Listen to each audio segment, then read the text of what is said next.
Welcome back to Gold Derby. I'm Christopher Rosen. I'm so pleased to be joined by Alex Wuttke, the visual effects supervisor for Mission Impossible: Dead Reckoning Part 1. Just an amazing movie. I love it so much. This is your first. It's your first Mission Impossible movie, though, I believe, right? It is. Yeah. So that's amazing. Coming right, just hit the ground running, I guess, because this is maybe the biggest one that they've ever done in the franchise. So I guess what were the first conversations like with Chris McQuarrie and stuff about what the approach should be just generally for the film? Yeah, it was super exciting to get, first of all, to get to meet Chris and have the initial conversation. But, the very first things we talked about were, the way that these films are made, and, my reactions to that. Everything is done for real, which for me as a visual effects guy is absolute, music to my ears. It gives us such a sort of a great foundation to work from. So, the initial conversations were pretty much about, possible locations, the types of ideas he'd had for the stunt work. And it was along those lines, and we talked a little bit briefly about my history and the kinds of things that I've done before. And I've kind of been lucky enough to work on a couple of Bond films previously. So, that conversations around that came into play about some of the stunt set pieces. And it was very much focused on, how the ideas that he had in terms of action sequence and how I could fit into that sort of mode of storytelling and what I could offer. So, those were the initial conversations. I totally agree with what you're saying there about how it just, all of these movies feel real and for, you know what I mean? And it looks it just looks amazing. And I've seen so many, action, I don't need to mention them by name, but I've seen so many action movies, even this past year, where it just doesn't look as good as these movies do. Right. And I feel like that is a testament to your work and certainly Chris. So I guess how does it feel doing, I would imagine it's I'm sure there's a lot of practical effects as well on this kind of thing, but even from the invisible work to enhance what's happening, I guess, right? How is that? And being able to fool somebody like me who's watching and being yeah, there they go, just doing this thing that I'm sure has got a lot of visual effects in it, but feels like it's really happening. I guess how was it getting into under the hood of that, I guess, from after watching it previously, Yeah, well, it's a really interesting process, and it's kind of unlike a lot of other pictures that you might work on, in the sense that we always start from a place of, okay, Tom is going to be doing this stunt and he's going to do it for real. Let's get into the logistics of how we can make this happen. And we have a big round table between all the different HODs. So stunts, special effects, visual effects, camera, grip, art department, everyone's involved in this kind of one goal of putting Tom into a position whereby he can achieve something for real, and because he's, to his credit, he's incredible. He will train and he'll train and he'll train to accomplish these things. And we're there collectively as a vehicle to enable him to be able to do that, through all the different things that we can offer. So all the conversations always start from that place of, we're going to do it for real. What are the constraints? What are the constraints that the location is going to offer us? What are the constraints of the stunt work? And then we're just there to support it and to wrap around it.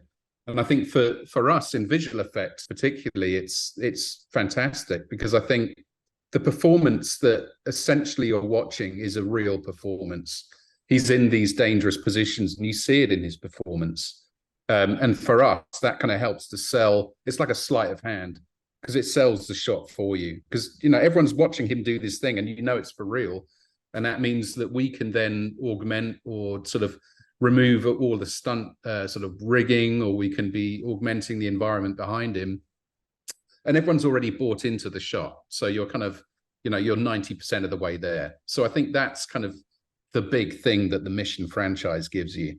Yeah, you have that great, obviously the show-stopping sequences, him the motorcycle jump off the cliff. I know that was a centerpiece of the trailer, and obviously it's such a great moment in the film. And it does look like obviously he did that so many times, but like there is like a lot of work there. Like I know like you guys like erasing the ramp, right, and all these different things. Right. And Yeah. it looks so, again, it looks like so great, and especially after like seeing like how it looks when it was done versus the finished film, it's like you can't even tell, right? It's like that's incredible. It's just so much fun. And that's you know, that's the biggest compliment we get in our world is if no one notices your work, then you've succeeded, right? Mm-hmm. Yeah. When people start to notice your work, you kind of failed a little bit. Definitely. And I think that's why these movies are so successful, because just like you said, like you're just buying in. I want like the beginning, like again, there's so many different amazing set pieces in this film. The beginning is this prologue on the submarine, which I thought was like so cool. And you have like we established the entity there and stuff, and then B, just like the submarine. And I mean, like, yes, I'm assuming that was a lot more of visual effects than like something else, right? Because it's like, so like how did that kind of, so and again, how did that come together? Because it looks great. That's a super interesting one. You know, so Chris and I spent quite some time discussing that sequence. We, you know, and obviously we, with everything that we do and everything that we approach, we're always thinking, you know, first of all, how can we do this for real? If we can't do it for real, what's a way that we can present this work that's going to be believable to an audience? You know, keep it within certain parameters and constraints that you'd have in the real world. So with that sequence in particular, we were fortunate enough to have an ex-US nuclear submarine captain on board as our advisor, Captain Ratliff. And he kind of gave us a huge amount of technical information in terms of, you know, what would the visibility be like under the ice cap? As it turns out, you wouldn't have any visibility whatsoever. You know, sort of light would fall off within about 10 meters. So, you know, we knew that we were going to have to kind of push things a little bit. But then, you know, what we started thinking about was, well, you know, what's an audience's understanding of what a submarine would actually look like underwater? And I think no one really has seen that before for real. It's just not really entirely possible. So then you kind of come back to, we started talking about old movies that we really liked. We looked at Hunt for Red October, Crimson Tide, things like that everyone, you know, that sort of ended up being a little bit of a visual touchstone for us. You know, we wanted to sort of recreate that. So we started thinking about doing a really big model miniature like they would do it back in the day when they were shooting those movies, you know. So that then becomes its own sort of style of reality. For logistical reasons, we didn't do it because there's a big torpedo that goes off next to the submarine and all these different things that would have been really hard to do with a model miniature effectively. So we're then in a digital world, but what we're trying to do is, the way that we presented our work digitally was we recreated it as though we were building a model miniature, putting it in a big warehouse, filling the warehouse up with mineral smoke, and just pulling the submarine through it. And, you know, that was pretty much the analog that we used for our digital work. So it ends up kind of harking back to those classic movies that the audience recognize and love, but just doing it in a digital way. That's awesome. Yeah, I love that. I love that the technology allows you to do that now, right? Like I feel like, and it looks like you said, like you're able to like affect that feeling of watching like a Crimson Tide or Hunt for Red October, which is definitely something I thought of watching the scene, right? Because it's just like, oh, this is like, I know this from like that. It's like muscle memory almost. Yeah, exactly. Yeah, it's really, really something else. I mentioned like the entity sets up in that scene. Later, we have the big there's a big meet, like a midpoint of the movie when the entity is in like the club with you know, when all the characters are kind of meeting up. I get just in general, like how did you interpret how the entity should look, and like was that a visual effect? Like, you know what I mean? Like when it's like flashing around, like how did that like come? Yeah, what was that like?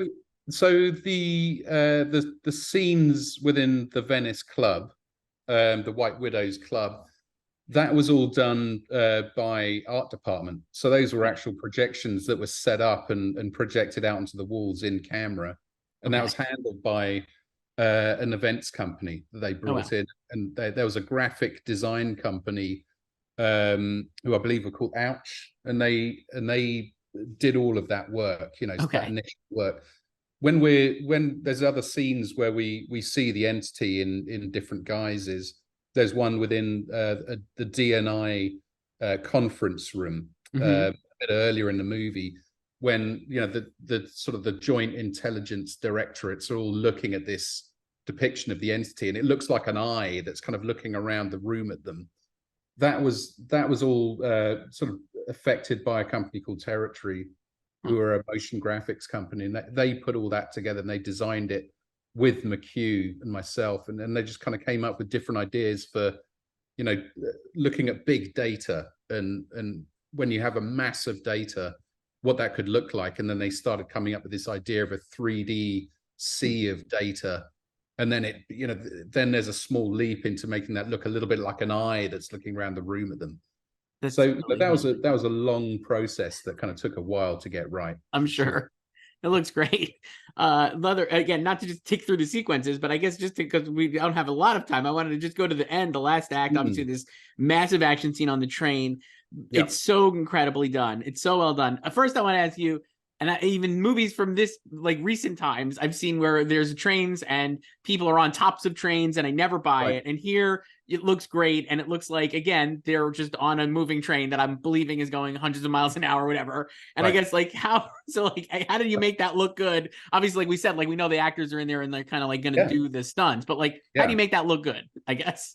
Okay, so the train is a really interesting one, because we shot that sequence across multiple years, really, and multiple locations.